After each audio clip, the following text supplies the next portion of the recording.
Welcome to part 2 of my favorite characters videos, and it's about crap damn time. This is going to be a lot like part 1, except instead of my favorite male characters, this is going to be my favorite female characters. Now, just to make this doubly clear, this is going to be about characters who I like and why I like them. This will not be a shallow video about hottest anime characters.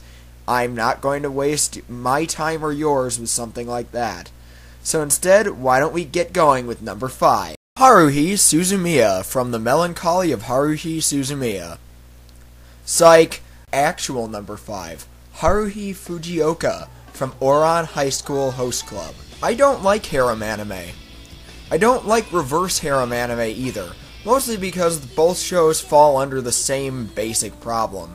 Take one character in regular harem anime, a guy, and then throw him in with a bunch of girls that all want him, and then he just turns into a befuddled doofus. Reverse harem is a lot like this too, except rather than the girl turning into a total doofus, she turns into an angsty doofus. Haruhi is thrown into this situation and, well, she doesn't do that at all. She's a smart character. She doesn't put a lot of bearing on the fact that she is a girl, and so we never have those angsty girly girl moments with her because, well, she doesn't put a whole lot of value in gender. Haruhi manages to avoid the pratfalls of the anime heroine, not getting caught up in these potentially angsty situations or letting her emotions take her over. Her tomboyishness often is her greatest strength, despite what happens in the somewhat controversial beach episode, wherein, at least for me, it felt like the boys of the show were saying that she had no right to intervene in a situation because she was a girl. While I'm not a fan of anything that happens in that episode, let's not talk about it. Subsequent episodes and the ending of the series definitely made up for it, for me anyway, as Haruhi continues to prove herself and goes above and beyond what the other boys expect of her, as she, in the end, is the person dressed blowing in the wind who literally takes reins of the situation in order to save everything she loves. I also want to give a quick shout out to Maya Sakamoto, who is my favorite seiyuu and provides her voice excellently in the Japanese track. Many kudos to Haruhi Fujioka, who definitely earned her place as the tomboy at number 5 on my list. At the opposite end of the tomboy spectrum is number 4, Euphemia Li from Code Geass, Lelouch of the Rebellion. This was a really hard pick for me. A lot of the women in Code Geass are very strong, and while I was choosing between Colin, C2, and Yuffie, I had to decide on one because I figured you guys didn't want my favorite Code Geass characters video. I settled on Yuffie for a number of reasons. Starters, she's not what she appears. Initially, she comes off as a Disney princess. This isn't helped by her singing at the birds in the closing animation to the show. But there's a lot more to Yuffie than initially meets the eye. Euphemia is strong, but not in a violent sort of way. She's in a world where she knows things are fundamentally wrong, and she has beliefs that don't go along with what the rest of the aristocracy believes, but she continues to hold those beliefs. Being a pacifist in violent times is not an easy thing, and Yuffie still figures out ways of doing it, at times even coming up with strategies that transcend the violence that's going on around her.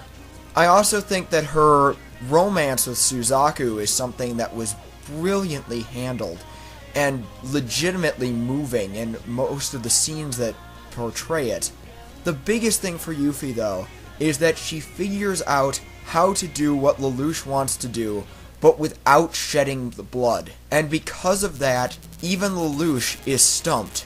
But it's Lelouch's own hubris that leads to Yuffie's undoing, which is something that weighs heavily upon not only him, but on the rest of the series. Yuffie's strength and her lasting impression on the show are something that continue long past when she is on screen, and I think that there's a lot to be said about that. While I'll admit that a lot of her design and concept is clearly taken from Gundam Seed's Lacus Clyne, I feel like they took the character concept and ran with it a lot further in Code Geass, despite the show's shorter runtime. So as we crown a Princess of Britannia at number 4, we continue on to number 3.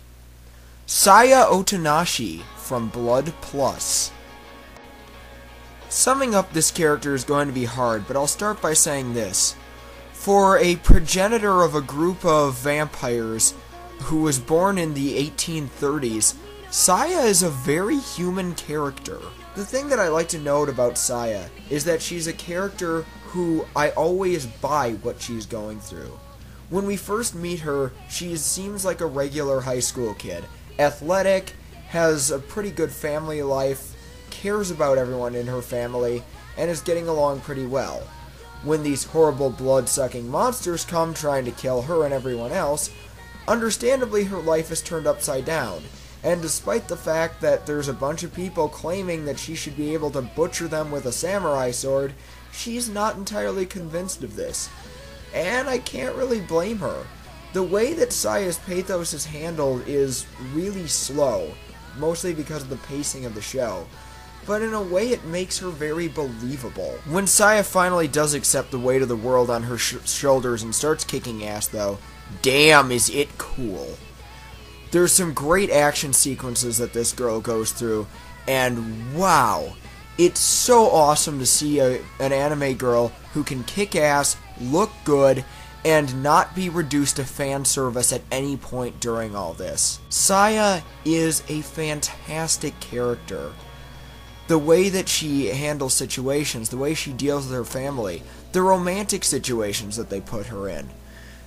There are two guys vying for Saya's attention, and much like another character I mentioned earlier in the review, she doesn't get completely caught up in it to the point that she starts losing track of what's important. Like, you know, preventing the world from being taken over by horrible vampires. I'll admit, it feels hard to do Saya justice trying to describe her when she wears so much of what she is on her sleeve. But the next character, I almost have the opposite problem, and she's still so great. At number 2 is Rei Ayanami from Neon Genesis Evangelion. I don't think I need to explain that Evangelion is one of the most influential anime of the last 2 decades. And it seems to go with it that Rei is one of the most striking character designs of the series. However, Rei is so much more than just a pretty face. She is self-assured but never proud. She is one of many, and yet she is lonely. She shares a bond with humanity, and yet she is isolated. It would take an entire video for me to honestly sum up Rei in her entirety. Rei, too, is a character who I find something interesting about her every time I watch the series. There's something about her tragedy, about her trying to find an identity, and then that being squashed so powerfully that I think makes her stay with me. But it's not just tragedy. Is she tragic? Yes. Is she mysterious? Yes. Is she a fantastic character design? Yes. And I think all of these things combine to make her into just one of the most interesting anime characters to have been created within this series, and that's saying a lot. The truth about who or what Rei is may never be known. Then again, with the playing field being changed so much by the new Rebuild movies, I can't even say that for sure.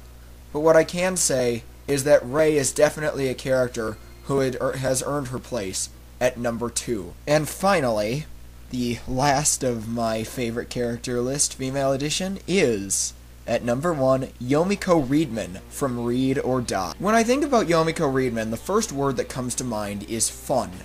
Yumiko is an amazingly lighthearted character, who would probably spend all of her time reading if it weren't for the fact that the world needs to be saved now and then. And when she has to, she does it with creativity and optimism. Think of her as a Green Lantern with paper. Instead of a ring, she uses the paper around her to come up with really interesting ways of stopping the bad guys. This makes Yumiko a real treat to watch, and even on subsequent viewings, she's really just amusing the way she handles things. She's also a very good mentor figure. And in both the OVA and the TV series, her optimism is what keeps people moving along, and she manages to be kind of the heart of whatever group she's in. And with all this talk of optimism, I'm also not ignoring that Yumiko has her dark moments. But she rolls with the punches and manages to come out still pretty much the happy person that she usually is. Sometimes resolving things with an amazing amount of badassery for a substitute teacher with superpowers. Yumiko is one of my favorite characters of all time, and, well, I guess that's no surprise since she showed up on this list. I really hope you guys enjoyed this, and those are my top 5 favorite female characters in anime. Maybe I'll work on a what I think makes a good villain video at some point. Feel free to leave your comments below. Thanks for watching, everybody, and as always, keep on spockin' in the free world.